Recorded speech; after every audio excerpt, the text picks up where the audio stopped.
بسم الله الرحمن الرحيم الحمد لله رب العالمين والصلاة والسلام على رسول الله وعلى آله وصحبه وسلم تسليما كثيرا وبعد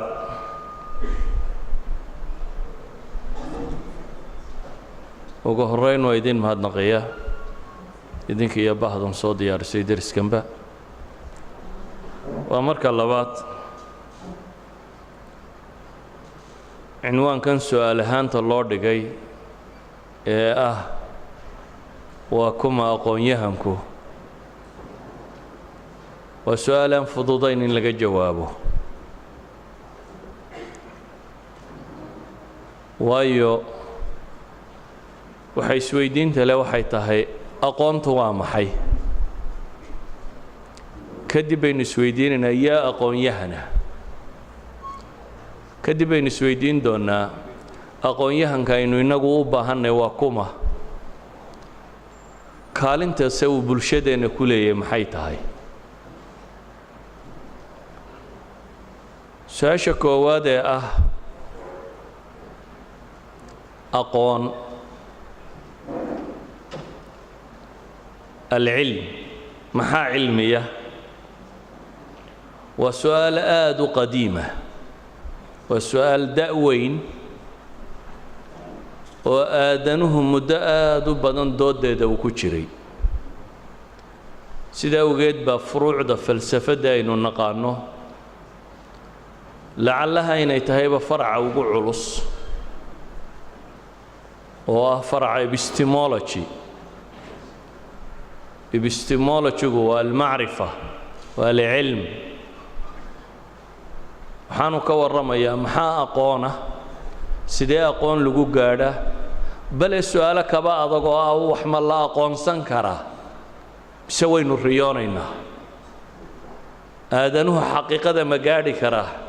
mise wuu ismoodsiiyaa waa su'aal aad u da'weyn runtii sida awgeed ayaa falaasafadii hore iyo kutubulfalsafa dhammaantood way ka hadlaan su'aalna haddii lagu yidhaahdo waa su'aal falsafiya jawaab falsafiyi ma jirtaba waayo lacalla waxaa laga yaabaa inta madaaris fikriya ama school of thoughts dunida soo martay mid waliba jawaab bay ka leedahay bale lacalla inaad is odhan karto mararka qaarkood mala filosof kastaaba ra'yu ka leeyihi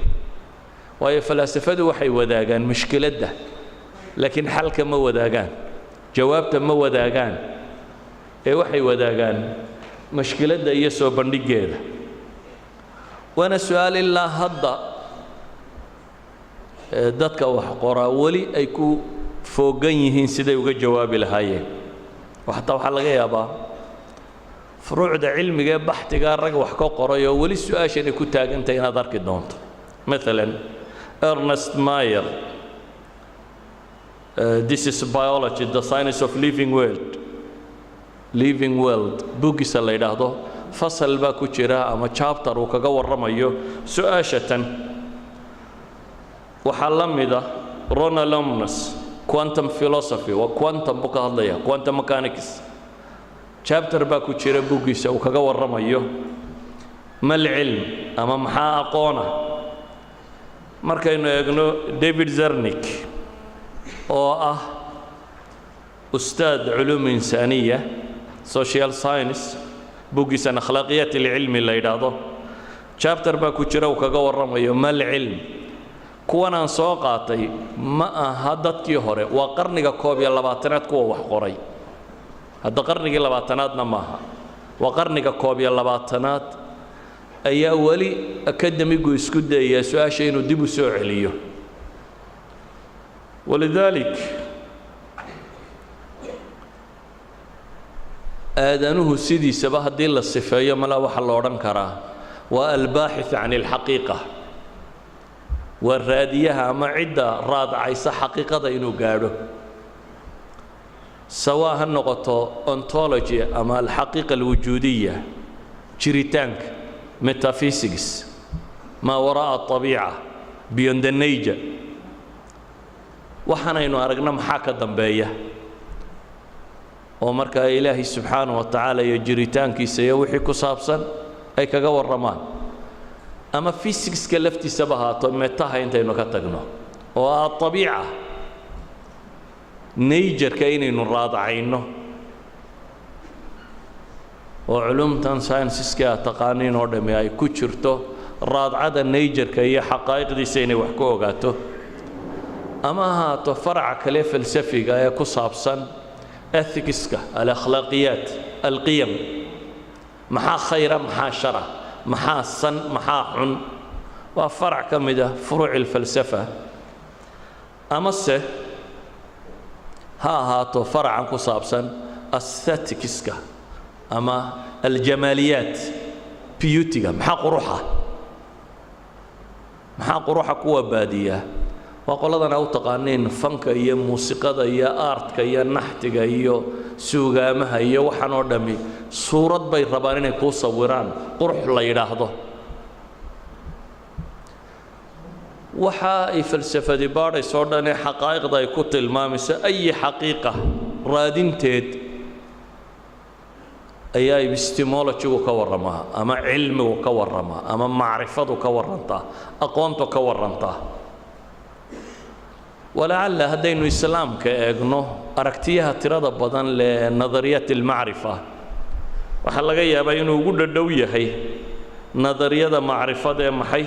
almutaabaqa la yidhaahdo oo ah waa qowlka ama tasawurka yacni suuraynta ama weedha waafaqsan waaqaca xaqiiqada waafaqsan ayaa cilmiya haddaba su-aasha inaynu ka jawaabnaa su-aal fudud maaha aadanuhuna horuu ugu daalay haddii markaa tidhaahdo aqoontuba way adagtay in laga jawaabo insaanku waa xaqiiqa raadis su-aasha isweydiinta le ka dhadhowi mala waxa weeyaan sidee aqoon loo heli karaa ama maxaa maraajic masaadir halkee aqoontu ay jirtaa laga raadceeyaa ama kayfa natacallam inaynu markaa raadcayno aqoontu inay masderna leeday wasiilo na leeday manhajna leeday saddexdaa eray u fiirso mid waa masder waa marjac waa meel loogu noqdo كمسلمين هان وحل الرميسي مصدر العلم إنه يهي الكون والوحي يونيفرس كان يكون والله دمانتي إيا وحيقة والله بدا سواء محي مدوا خلق الله أو مفعولاته إلهي وحي وأبو ري وسميي برشاديسة midna waxa weeyaan waxyigii xagga rabbi ka yimi ee aqoon ee rabbi soo diray labada shay waa marjac fi shariica la rumaysan yahay inuu yahay maxay aqoonta meesha laga raadceeyo waxna waa wasaa'il aalaadka loo adeegsado aqoonta baadidoonkeeda oo alxis walcaql alxis والعقل dhagaha iyo indhaha iyo waxaan xiska xawaasta loo yaqaano iyo maanka ama garaadka ama caqliga oo ilaahay quraanka wuxuu ku tilmaamayaa wallahu akhrajakum min butuni ummahatikum la ta'lamuna shay'a ilaahay caloosha hooyooyinkiin buu idinka soo saaray idinku aan waxba garanaynin وجعل لكم السمع والأبصار والأفئدة لعلكم تشكرون وحيدين يلي أدواتك وحبرشو وح لغبرته سيدا وجد وحكستو الدليل لوجه له قضية كونية أما الدليل لوجه له وحي قسمة كيمي ومعرفة ما علم ينورن كرة هدي اللي بدأ الدليل لوجه وينا وخرافة سويت بإله القرآن وحكوت المامية قل أرأيتم شركاءكم الذين تدعون من دون الله كورم بإله إليه سبحانه وتعالى شركاءكم الذين تدعون من دون الله عندنا عابد سان إلهي السكدي أروني ماذا خلقوا من الأرض أم لهم شرك في السماوات أم آتيناهم كتابا فهم على بينة منه بل يعد الظالمون بعضهم بعضا إلا غرورا إلهي وحلي الدليل كونك ككانا عركن يدلكن يوحن شريني وحكوليين دليل كصابسا كان أما ما هي مد وحيية وحق الرب كي مكانا لبدا هدا مدنا ويدان با إلهي لهي بل يعد الظالمون بعضهم بعضا إلا غرورا وحكى لا يسقوا الرميسان وكدين يبين با إلهي تلماما وحنا بماها سيدا وقيت وحين لنا هي مرجع أما ماشي أقول لو قلنا غدا والوحي يا الكون أما كتاب الله المقروء هي كتاب الله المنظور أقول آدمه بارو أردميون وأبور كان وحكم دول أجاد السدو الشقاية هدين وحكو كردنا وحين نسكت دينا وحاس السدو الشقينا ينين نقلدنه إنه نقض ينه all technology وتقليد للطبيعة بين هذا وحكستو scientific كل أجاده وقاعدة أما ولو كمدا قوانين تكون كانوا يقص عضه أياد وحكسو أجاتي دبتنا يسقط تسكت ديسا إن الدبو استعماشه سيادنا وحسب يسنكرتيد هذا بقى وسيلة اللي يسوق قد بياسه مهمة وسائل كقاركو دتكو معرفة كرادية شرع دويديدي فالك يا سحر كيو ريوين ك وحاسكا أنا أدلة دبا هيني ما أدلة كونك علمك يا الله أما كتابك علمك كشرة وحكا كينا هذا وحين لنا هاي أقونتو هداي كاتهاي أقون يهن كواكما أرينا نفس مالك أقون يهنا كي أقون طلها ملا اللغات كوحكود دقتان أريب بدن ومعنى يوجد وحود حيان باكر لكن أنا قلنا ما أنت هذا إنه كتر جنو أقون يهن مثلا قف كان أكاديميك وسكولر وlearned person وقف knowledgeable وأريادة ترادة بدن وintellectual أريادة ترادة بدن للغة الإنجليزية لا شيء أنتو ده بدن وحلقية بين إنه نقول كفاسرين وياي أقوى يهن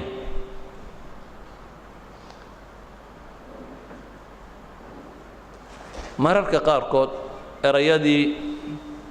أنتي في الصومال قالوا قرية للسوكر دي وحكم دها intellectual people كوحدة وإندير قرط إندير أيو قرنايا وفنا إندو بو قرنايا من نم حي إندير بو قرنايا وريادي مركي دنبه terminology اللي سوكر دي إندير قرط يا قويهن بني آدم أنا قويهن هيني ميوتشره I don't believe دات سيدا وتدا ضيارة سيدا واسع سجى شكته مقفانا قون لهين بتشره هيراتها سبدنات ninka reer miyiga ee geela haysta waa aqoonyahan geeleed ilaa xad Soomaha wuxuu yaqaan geelisa sida loo maalo sida loo arooriyo sida loo xareysto sida loo daajiyo sida yani wax badan oo idinku aydan suureyn karin oo cilmiyo haya ilaa xad wuxuu bartay geela marka la lisayo hadhuubka xagee lagala galaa mahaaneedka mise miskeedka هانيت كيم سكيت كما تغني حروب كان نينك جيل لسيا ما كدنك بدح كجا جرا حروب كلو ديبا هاشم بدح ديدا تاغن بس كميدك تيدا تاغن با لو ديبا بس ميد والبا لو ديبي كرا مايا جيل جروه ميد قدو ديبا وانو ريسان غرينيا labada ninba hadhuubka ma wada qabtaan geela ma taqaanin meel la yidhaahdo gorofleged halkan yara kuusan hasha adinkeeda gorofleged baa la yidhaahdaa gorofku waa hadhuubka hadhuubkay legedaa weeyaan hadhuubkay tuurtaa neefka geela iyadoo la lisayo ayuu iska dhaqaaqaa markuu doono hadduu dhaqaaqana gorofku kaaga dhufanayaa dee goroflegedkiisa gorofleged ba waxa loogu bixiyey dee gorofku legdaa idan waxa loo dhiibaa ninka midigtiisu ay dambeedka lisayso ee hashu markay istiraahdo soo dhaqaaq hadhuubku kanuu saaran yahay kala wareegi karaa hadduu adinkan ku hayo markay dhaqaaqdaba way ku dhufanaysaa laakiin hadduu adinka kale ku hayo distance baa u dhaxeeya uu dareemi karo hashu inay soo socoto oo gorofkiisa ka duwi karo idan waa cilmi waa aqoon uu bartay hasha hadhuubka xagga laga galaya idan waa aqoon-yahan laakiin wakhtigan dambe waxaad moodaa aqoonta dadka badh inay ku soo koobeen intan schooling systemka lagu qaato scholarka kuwan la yidhaahdo maalan ninka waayeelka ee boqolka sano soo jiray ee waayo aragga ee tajribo wax badan ku soo helay miyaan la odhan karin waa aqoon-yahan nololeed nolosha wax badan buu ka ogaaday haddaba haddii aynu nidhaahno wuxuu waa terminology ee literally ha u macnaynin yacni erayga af ahaanun ha isaga macnaynin haddaad tidhaahdo ee waa inuu yeeshaa macno maxay mustalaxa terminologya oo bini aadamka akademiga ama aqoon-yahanka qolada sheegatay ee isla garatay waa qof kasta oo aqoontiisu ay ku salaysan tahay labadaa masdar ee aynu sheegnay ee imaa waxyiga kitaab wa sunna ama ah kownkaasi barashadiisa ay ku salaysantahay una maray طرق علمiga ee la yaqiinsan yahay ama la rumaysan yahay oo wasiiladu adeegsaday ay tahay ima alxisu wa ima alcaql wasiiladu adeegsadayna ay tahay inuu caqliga isticmaalay ama se inuu isticmaalay maxay xawaasta uu isticmaalay dabeetana can طariiqi اlmulaaxada watajriba iyo wixii la halmaala observation walada saynisku maxaa tidhahdaan waa mulaaxadaat observations baa la sameeyaa daahira muuqata waa la observe gareeyaa kadib hypothesis baa loo sameeyaa kadib waa la tajribeeyaa kadib scientific law ama wax qaanuun nadariyad baa la keenaa kadibna beberka akademiga baa lagu qoraa kadibna falsification test bay martaa marka ama waa la naqdiyaa ama way sugantaa wax sugan oo aragti cilmiya bay noqotaa ama waa la naqdiyaa haddaba aqoon-yahanka aynu rabno inagu waxaan leenahay waa inuu ugu yaraan laba hal haystaa waa inuu leeyahay kayd aqooneed qaabkuu doonaha ku soo helo kayd aqooneed waa inuu qofkani sidaa ka labaadna waxaanu leenahay waa inuu xis naqdiya leeyahay critical waa inaanu weel lagu shubay wax ahayne wax naqdin kara waa inuu yahay haddii aqoon-yahanku uu ahaan lahaa weel wax lagu shubay haan la buuxiyey dee cd-yada iyo dvd-yada aqoon-yahan noqon lahaa soo maaha dee laga buuxiyo waxa kale ama combyuutarka marka waxa lagu guro aqoon-yahan buu noqon lahaa aqoon-yahankaan rabnaa ee bini aadamka ahi waa inuu noqdaa maxay qof kayd aqoomeed leh xis naqdiyaana leh wax naqdin kara wax duri kara waxaan uu sito af soomaaliga maxaynu odhan karnaa wax hufi kara dheh hufidda sooma taqaaniin waxaan la cunay ee baalka leh dhaqankii soomaaliga marka la tumo maxaa la samayn jiray si loo kala saaro buushaha iyo lubbi shayga midhihiisii rasmiga ee la rabay inta la tumo cabaar la buhabuheeyo ayaa kadibna masafta lagu shubaa dabeetana waa la hufaa waa la haadiyaa aqoonyahanku markaa waa inuu noqdaa qof kayd cilmiyeed leh mar labaadna wax xufi kara haan la buuxiyay aan ahayne qof wax xufi kara oo wax naqdin kara oo waxaan waxasan iyo waxa hagaagsan kala garan kara waa inuu noqdaa walidalik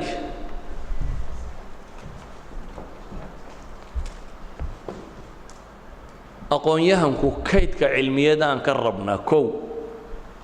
marka inagu dad muslimiin nahay kow waa inuu garanayaa akbar xaqiiqa iyo waxa uu waajibay xaqiiqada dunidan ugu weyn ee ugu daliil badan waa ilaahay subxaanahu wa tacaala iyo jiritaankiisa fi shariica qofka taa garan waaya aqoonyahan qur-aanku uma rumaysna inuu yahay ilaahay wuxuu leeyahay afaman yaclamu annamaa unzila ilayka min rabbika alxaq kaman huwa acmaa inamaa yatadakaru ulul albaab ilaahay wuxuu leeyahay afaman yaclam kii garanaya wixii nebi maxamedow kugu soo degay calayhi salaatu wasalaam inuu xaq yahay kaman huwa acmaa ka indhaala miyuu la mid yahay indhuhu waa wasaayishii ugu fiicnaaya maxay cilmiga lagu baranayay cilmi daaya wuxuu leeyahay wasiiladii lagu gaari lahaa buu qur-aanku saanu tilmaamaya kaman huwa acmaa inamaa yatadakkar ulul albaab idan cindana fi shariica oo fi lislaam waxaan leenahay akbar xaqiiqa qofku hadduu garan waayo aqoonyahan noqon maayo waayo macluumaadka iyo macrifadu waxay u kala qiimo badan yihiin siday xaqiiqada ugu kala badan yihiin una kala anfac badan yihiin baynu odhan karnaa saasi daraaddeed aqoonyahanka aan rabno markaan soo koobo waxaynu leenahay waa qof aqoon cilmiyeed xambaarsan oo labadaa masdar ka xambaarsan ama taa kowniga ee naajaralka ah ilaahay sameeyey ama taa waxyiga uu soo dejiyey xambaarsan xis naqdiya ana leh critical wax naqdin kara wax walba aan sidiisa isaga qaadanaynin wax hubin kara wax xufi kara wax haadin kara ka saddexaad waxaynu leenahay fi lislaam waxaa kaloo aqoonyahanka loo rumaysay inuu yahay aqoontaasi qof isticmaali kara oo mujarad haddaad aqoonta intaad iska buuxiso meel fadhiisato oo aanad nolosha dowr ku lahayn qiimo ma leh waa ka ilaahay tilmaamaya kuwa diinta gartay oo aan haddana ku dhaqmin ilaahay subxaanahu wa tacaala wuxuu ku tilmaamayaa kamahali اlkalb in taxmil calayhi yalhath aw tatruku yalhath sidii ey buu la mid yahay baa la yidhi eyga waxaa isku mid ah haddaad erido iyo haddaad iska dayso eygu wuu haraaryoodaa labadaba socaynkaa maa haraaryada ma taqaaneen carabka markuu laalaadiyaha yidhaahdo yani xayawaanka kale ee caadada waxaa lagu yaqaanaa markay kulayl dareemaan ama leeriya ama waxay lamid ay haraaryoodaan laakiin markay iska nabad qabaan ma haraaryoodaan eyguse isagu labada jeerba maxaa saa loogu matalay waxa weeyaan aqoontu de waa inay isbeddel nololeed keentaa aqoontu waa inay suluugga wax ka beddeshaa waa inay dhaqanka wax ka beddeshaa hadday dhaqanka wax ka beddeli weydo aqoontii la ictiraafayay maaha aqoon qiimo samaynaysa maaha waa inay noqotaa aqoon adiga dhaqanka iyo bulshadaad la nooshay dhaqankeedba wax ka beddeli kara haddaba waxaan leenahay aqoonyahanku aan doonaynaa ka muslim ahaan ka umma soomaaliya waa inuu noqdaa qof diinkiisa garanaya aqoonta aadanuhu uu maanta isku hoggaamiye kalena wax ka garanaya bulshadiisana hagi kara markaasi oo waa maxay aqoonyahanku waa dadka sameeya alcaqli alcaami lilumma aragtida guud ee bulshadu ay rumaysan tahay waa inuu noqdaa aqoonyahanka qofka kawinaya samaynaya waa inuu noqdaa aqoonyahanku qofka ilaaliya ummadda identity-geeda ummad waliba waxay leedahay identity wax lagu garto waxay ku soocan tahay waa inuu baadisooceeda ilaalin karaya waxay leenahay aqoonyahanka aan u baahanay waa inuu noqdaa qof hagi kara bulshada ila alkhayr samaha ku hagi kara waa inuu noqdaa haddaba umamka iyo isbeddelka ka dhaca ummad inuu isbeddel ka dhaco waxay yidhaahdaan waxaa sababa kow in la helo cultural revolution waa in ummadda dhaqankeeda la beddelaa dhaqanka la beddelaa waa maxay waa in la hufaa oo dhaqankaasi wixiisa xun waa in la tuuraa wixiisa sanna waa in la sugaa wixii kale fiicanna waa in lagu daraa sidaa awgeed ummadaha isbeddel kuma yimaado haddaan waxay rumaysan yihiin wax laga beddelin qaabkay u dhaqmayaanna wax laga beddelin ilaahay qur-aanka muxuu ku tilmaamaya ina allaha laa yugayiru maa biqowmin xataa yugayiruu maa bianfusihim dalika biana allaha lam yakun mugayiran nicmatan ancamaha calaa qowmin xataa yugayiruu maa bianfusihim dadku waxa ay ku sugan yihiin maa biqowm baa la yidhi in allaha laa yugayir maa biqowm maa biumma dad waxay ku sugan yihiin isma beddelo ilaahay ma beddelo xataa yugayiruu ilaahay ay beddelaan maxay maa bilanfus garaadka iyo caqliga iyo dhaqanka iyo suluugga inay beddelaan mooyaane waxba isma beddelaan sidaa awgeed ilaahay markuu rusul soo diray rusushu waa aqoonyahanka cidda hoggaamisa waayo absolute value aqoona baa iyagu sidaan toos ay rabbigood ugala kulmeen aan wasiilo tajaarib bini aadanba soo marin ee rabbigood toos uga timi bay xambaarsan yihiin rusushu waxay sameeyaan iyo ambiyadu waa maxay maa bilanfus bay beddelaan dadku siduu u fakerayo iyo waxa uu rumaysan yahay iyo dhaqankiisay beddelaan kaas marka la beddelay cultural revolutionku uu dhaco ayaa materialka bini aadamkana wax iska beddelaan markaa nebi moxamed calayhi salaatu wasalaam kitaab science ma sidin looma soo dhiibin tiknolojiyad iyo baabkaa waxaa loo soo dhiibay wax lagu beddelo bini aadamka cuquushiisa iyo afkaartiisa iyo aragtidiisa iyo dhaqankiisa iyo hiddihiisa wax beddeli kara taa markii la beddelay waxay taasi tilmaamtay waxaan xaq ahayn inaan dadku rumaysan wax kasta inaanu iska rumaysanin aqoontooda wasaa'ishay ku adeegsanayaan ima alxisu aw ilcaqlu inay noqoto inay naqdiyaan waxa aan toosnayn waxa toosanna inay sugaan inaanay aqbalin khuraafo dhammaanteed jahligu inuu ceeb yahay inay rumaystaan insaanku inuu wax bartaa inay fiican tahay in la rumaysto in cilmigu qadar inuu yeesho waxani waa thaqaafadii culture-kii bini aadamkoo la beddelayo waa muctaqadkii bini aadamkoo la beddelayo wuxuu rumaysnaa qofka bini aadamka ahi waa qaabku u dhaqmayo la beddelayo taasaa waxay dhashay qarni kadib inay dunida aqoontii taallo dhan intay ururiyaan ay hufaan weliba oo waxaanu cuntamayn intay ka tuuraan ay ka dhigaan wax aadanaha wax tara bale sartre george sartre mayaa la odhan jiray ninka ugu caansan history of science ka warrama encyclopedia-han shanta buuga leh qurniyo dhan oo centuries bini aadamka soo maray buu wuxuu astaan uga dhigayaa aqoon-yahano muslima buu leeyahy waa centurygii kontonkii sanaba nin buu ku calaamadiyey ka mid ah aqoon-yahanadii muslimiinta soo maray laakiin aqoon-yahanadani goormay samaysmeen waxay samaysmeen cultural revolution markuu dhacay markii ummaddu siday u fakeraysay iyo waxay rumaysnayd wax laga beddelay ayaa waxaa soo baxay materialkii bini aadamku u baahnaana dad raadceeyey oo aqoon wixii greeg u hayay wixii indiya yaallay wixii china yaallay wixii caalamka yaallo dhan intay soo naqliyeen ayay hufeen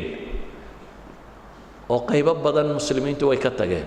sanamada iyo sida loo qorqoro iyo muusiqaadkoodii iyo wixii la mid waxaasoo dhan way tuureen khuraafaadka wixii ku salaysnay oo dhan way tuureen wixii wax anfacayay ayay tatwiiriyeen way istaycaabeen marka hore way kulmiyeen kadibna way tatwiiriyeen way horumariyeen sida awgeed xataa yurub markaynu dib ugu noqonno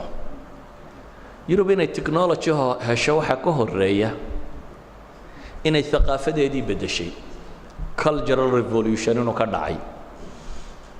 waxaa maqashaan yurub iyadoo laga warramayo casuurtii caqlaaniyiinta ama casru tanwiir enlightenment waxa la yidhahdaa maqashaan enlightenment period ama renaissance waqtiyaduu bilaabmay in technology la helo waxaa ka horeeyey in la naqdiyo culture-kii ay haysteen naqdi fiican bay ku sameeyeen laakiin mushkiladdu samo iyo khayrba wuu keenay ama khayr iyo sharba wuu keenay naqdigoodii waayo wuxuu waayey marjiciyadii rasmiga ahayd markay kitaabkoodii naqdiyeen diintoodiiyo munxarif ahaydna ay soo bandhigeen inay inxiraafu ku jiro inay qaldantay inuu bini aadamku wax ku daray inuu kitaabkani ahayn sidii uu alle uga yimi inaanu ahayn taasi waxay sababtay markaa inay diintoodii oo dhan tuuraan ha tuurane laakiin caqliga saliimka wuxuu ahaa inaanay moodin diimahoo dham inuu kitaabkoodan qaldan yahay yurub may dhaafin kaljarkoodii iyo khaljaradii kale may daraasaynin maalan islaam may daraasaynin authenticity-ga kitaabka rabbulcaalamiin ka yimi qur-aanka may daraasaynin koodii bay ku toobaan koodii way tuureen xisi naqdiyana way la yimaadeen oo ah waxay haysteen inay naqdiyaan taasaa waxaa ka dhashay inay raacaan asaaliibtii muslimiintu tajriibiga ay raacayeen in kiniisadda lagu xoroobo afkaartii kiniisadda in lagu xoroobo aragtiyo badan oo khuraafo ah in lagu xoroobo aqoontii dunida taallay in la soo tarjumo in la tatwiiriyo in la naqdiyo taasuu ku bilaabmay idan umamku inay isbeddelaan waxa beddela umamku waa aqoon-yahanka waxa umamka beddela waa aqoon-yahanka laakiin waa markuu aqoon-yahanku kaydkiisa aqooneedna saxan yahay caqli kritigana uu wato wax naqdin kara u diyaar yahayna inuu wax tawjiihiyo oo wax isbeddel uu sameeyo walidaalika ayuha alaxiba waxaa tiin da'yar jaamacada ku jirta ama ka baxday dad raba aqoon kayd aqoomeed oo caalamka yaalla kaydka aqoontu cid gaari ma leh horta cid gaari ma leh markaan leeyahay maxaan uga jeedaa waxa weeyaan aqoontu waa wuxuu aadanuhu kala dhaxlay waa irthigii bini aadamka waa dhaxaltooyadii aadamaha in taariikhoo beenoo reer yurub ku dhex daray baa jirta oo ah European centric laga dhigay wax walba inuu yurub ka soo baxay waa khuraafa waxba kama jiraan yes wax badan oo yurub ku dartaa jirta laakiin wax walba inuu iyaga ka soo ifbaxay waa beenaha ugu waaweyn ee dunida la sheegay ka mid iminkana iyagaa naqdinayo tilmaama beenihii ugu waaweynaa ee dunida la sheegay inay ka mid tahay wax walba hebel baa soo saaray dan laysu sheegaa inta badani waa been waxba kama jiraan laakiin waxaan leenahay aqoontu waa dhaxalkii aadanaha reer nebi aadam wuxuu dhalay tajaaribtoodii ay wadeen oo la ururiyey weeyaan laakiin yurub markay dunida gumaysatay ururintii ugu tirada badnayd bay samaysay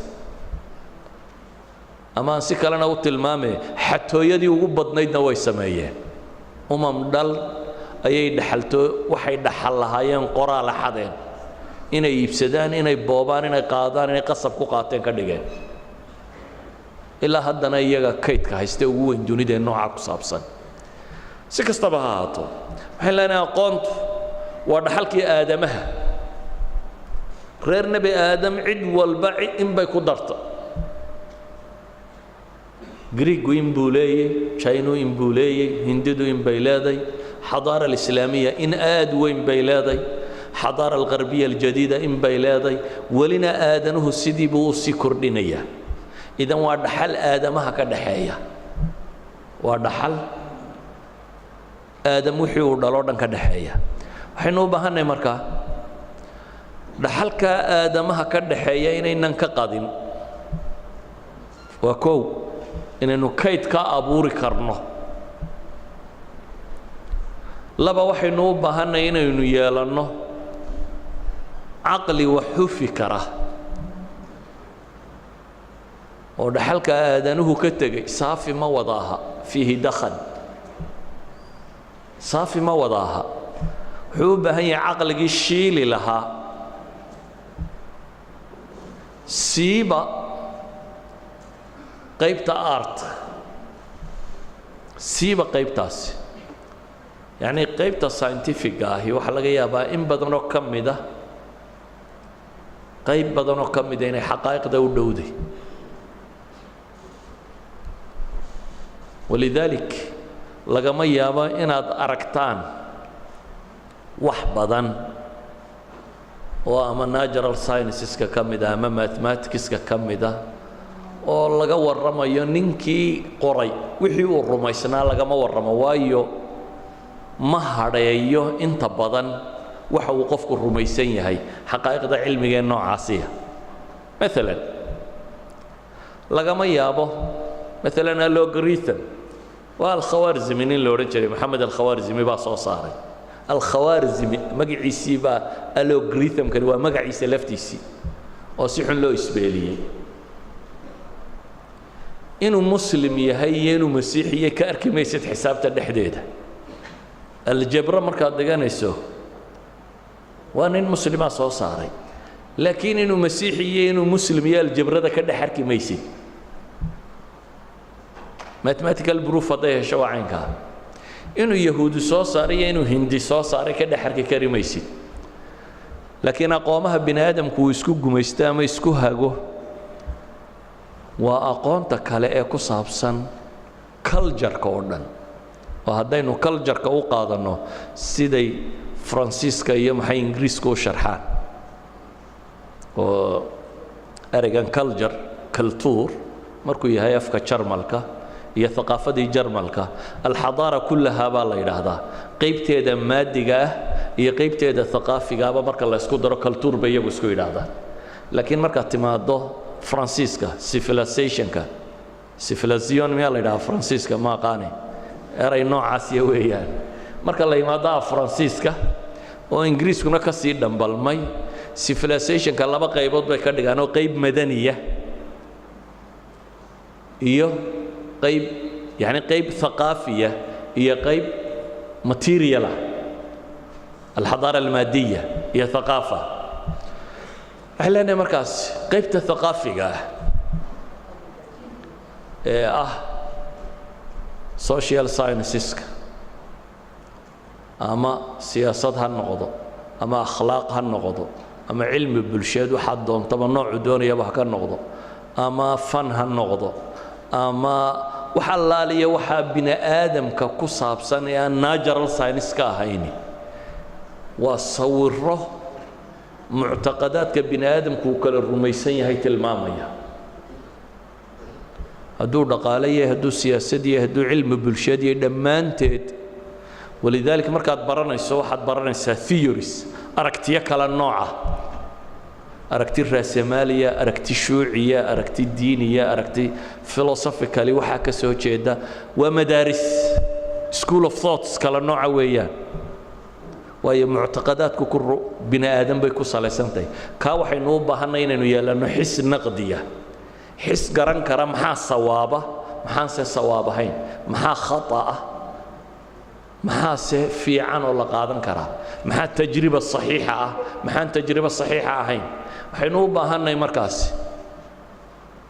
inaynu diinteenna si fiican u garan karno waxaan leenahay markaan soo koobo weedhatan aqoon-yahanka aan rabno waa inuu noqdaa qof masdarka cilmiga saxiixa ah ee ima kitaabullaahi almaqru'a ama kitaabullaahi almanduura qof kayd ka haysta waa inuu noqdaa qofka wax naqdin kara kritika samayn kara waa inuu noqdaa qof ummadda tawjiihin kara oo cultural revolution samayn kara laakiin dhibtu waxay taagan tahay innaga markuu aqoon-yahankeennu gadaasha ka maro odayaasheenna iyo jiilkeennu rabnay inaynu beddello waxay dhibtu taagan tahay markay aqoontu xagga dambe ka marto taxadiyaadka aynu leenahay sideedaba qofka bini aadamka challenges baa ka hor yimaada caqabado noloshu waa caqabado aqoon-yahanku hadduu aqoonta caloosha ka horumariyo aqoon-yahan maaha maxaan cunaa haddaad u noolaato hadday noqoto aqoontaydu maxay goysaa suuqa marketka maxaan ka gooyaa haddaanay aqoontu xishood iyo cilmi iyo wax qiimaynaynin waxay qiimaynaysaa uu noqdo see lacag lagu helaa walow badda ku dhacnee qiimo male markaa maaha aqoontii cultural revolutionka samaynaysa maaha hadday aqoontu noqoto aqoon-yahanku hadduu noqdo qof la iibsan karo sultadu iibsan karto dowladuhu laaluushi karaan oo iibsan karaan aqoon-yahan maaha hadduu aqoon-yahanku noqdo qof qabiilku iibsan karo 10 oday intay ku yimaadaan yidhahdaan reerku saasuu damcay waa lagu iibsaday hadduu aqoon-yahanku noqon karo qof la bajin karo oo ama sultada jirtaa bajin karto baqagelin karto ama cultureka bulshadu ay leedahay ee xun cultureka san waa inuu ku baqageliya waa inaad ixtiraamtaa inuu ku baqageliya maaha laakiin cultureka liita uu ku baqagelin karo aqoon-yahan maaha ama aqoon-yahankan rabnee wax beddelayay maaha sida uga dhibtayna haysata caalamka saddexaad waxaa ka mid ah aqoon-yahan badan oo ay lahayd wuxuu noqday mid hungurigu wado ee aan aqoontu wadin aqoon-yahan badani wuxuu noqday mid aan ethics lahayn mid aan akhlaaqiyaad lahayn ee maxay xagga shilinku jira uun jira aqoon-yahan badani wuxuu noqday innagu dhaqankeenna ka soomaali ahaan ka umma soomaaliya dhib daakhiliya baynu leenahay dhib gudeed iyo dhib khaariji ah bini aadam walibana labadaa dhibood buu leeyahy dhib daakhiliyaynu leenno oo ah inaynu qabiil u qaybsannahay siyaasaddeennu waa qabiil mararka qaarkood waxaan is idhaahdaa axsaabta siyaasiga aynu leenahay maalan talow haddii ragga u taliya la kala bedelo reeruhuna soo ma kala guureenu haddii nimanka madaxda ka inta mid la qaado xisbiga kale la geeyo reerkuna waa uun xagga kale ka soo wareegi lahaa waayo haddaynan ideology haddaynan waxaynu wax ku qiimaynayna rumaysanayna qof rumaysannahay ma aha inuu qofkani xun yahay anugu kama hadlayo laakiin waxa weeyaan haddaynu shakhsana qof daba soconno aynan mabaadi' daba socon yaa aragti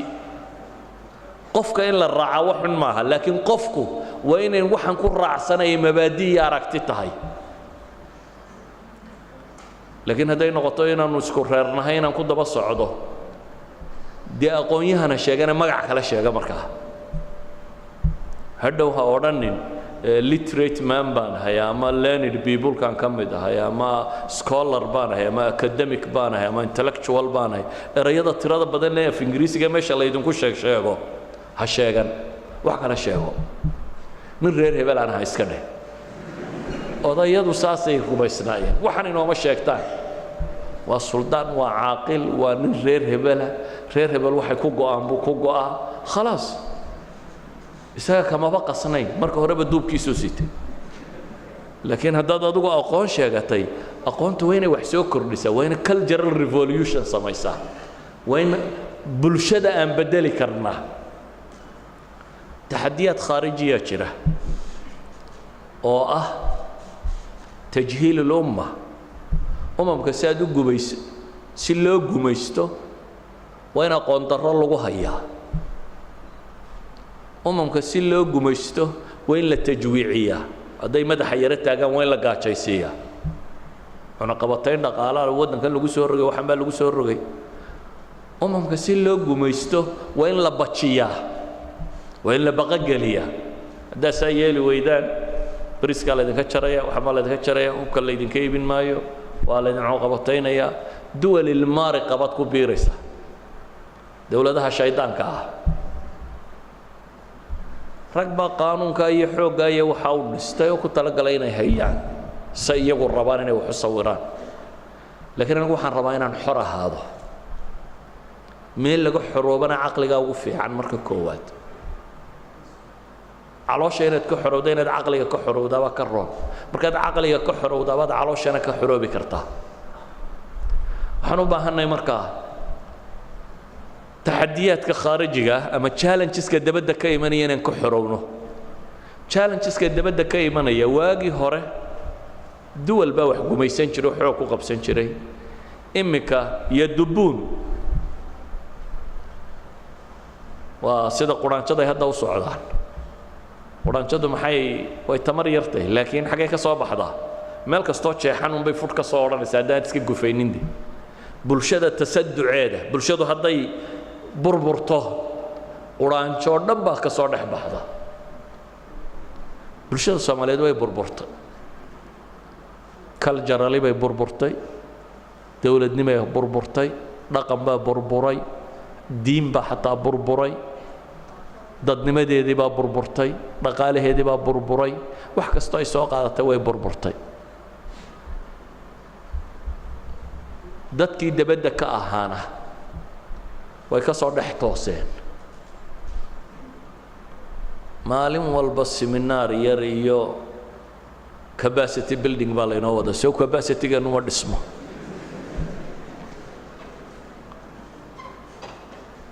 ilaa ka inoogu sarreeya baarlamaan baad maqlaysaa la leeyahay capacity building baa loo samaynaya kuwa academiga capacity building loo samaynaya waxna la inooma sheego waxaynu noqonnay inta laynaga dhex toosay ee dawla taxta dilli baa talisa dowladda hooska waxay yidhaahdaan waxaa laga yaabaa wasaaradaheennoo dhammi NGO-ya hoosta kaga naban iyagu masruufa bulshadeennoo dhan maca tujaarteenna maca waxeennoo dhan balaayo kale hoosta kaga mudan oo dhaqaale ahaan ku hoggaamiya waxaynu noqonnay dad keenada loo hayo keenada soo ma taqaaniin awrka dee xadhiggan marka lagu xidho keenada la xidho ee loo faruur xidho waa la wadaa uun hadduu madaxa yaro gijiyana faruur xidh baa loogu daraa maca faruur xidhka aynugu xidhan idan ayuha alaxiba waxaad tiin da'yartii akademiga ahayd ee wax baranaysa ee jaamacaadka joogtay waxaan idinka rabaa waxa weeyaan inaad kayd aqooneed samaysaan aqoon kayda inaad samaysaan waxaan kaloo idinka rabaa inaa xis naqdiya yeela xis naqdiya macnaheedu waa maxay waa inaad xorowdo inaan maanka laydinka degin oo laydinka gumaysan inaad xor noqotaan intaa markaa yeelataan waxaa awood u yeelanaysaan inaynu bulshadeenna beddello bulshada dadka ugu badan ee beddeli karaana waa aqoon-yahan hadduu aqoon-yahanku yahay mid qandiilka toojka midu sida ummadda hadduu noqdo aqoon-yahanku waa qof dadka u ifinaya jidkay mari lahaayeen aqoon-yahanku waa mid dadka u ilaalinaya kaljarkooda wixii san iyo dhaqan iyo diine ay leeyihiin ilaalinaya oo ka ilaalinaya in cid kale soo gasho aqoon-yahanku waa mid isku dayaya ummaddu waxa xune ay haysato mid duminaya hadday qabiiltay hadday mukhadaraad tahay hadday dhaqan xumo kala tahay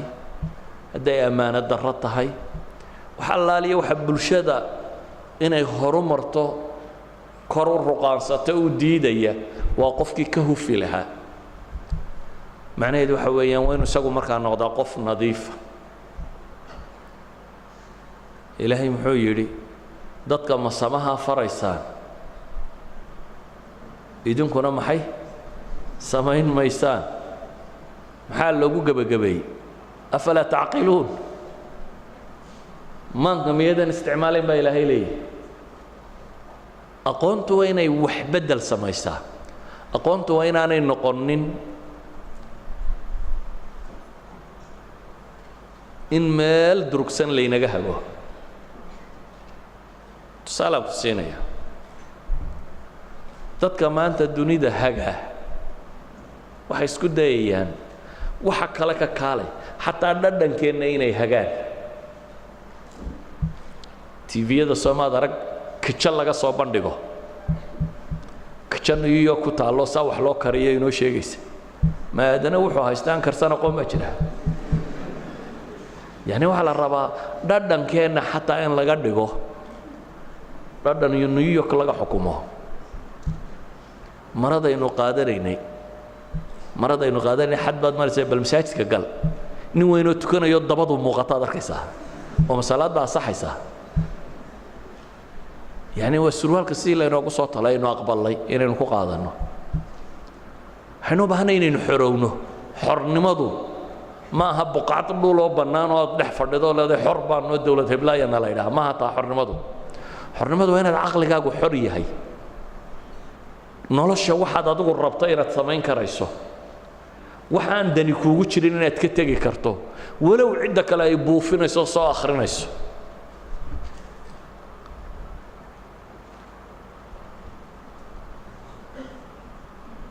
waxaan ku soo koobayaa marka aqoon-yahanimo waan isku dayay inaan ku agwarwareego bal waxa ay sheegayso wax ka mid ah inaan tilmaamo waa kaa inu leenahay inuu tooj sido dadka uu ifinaya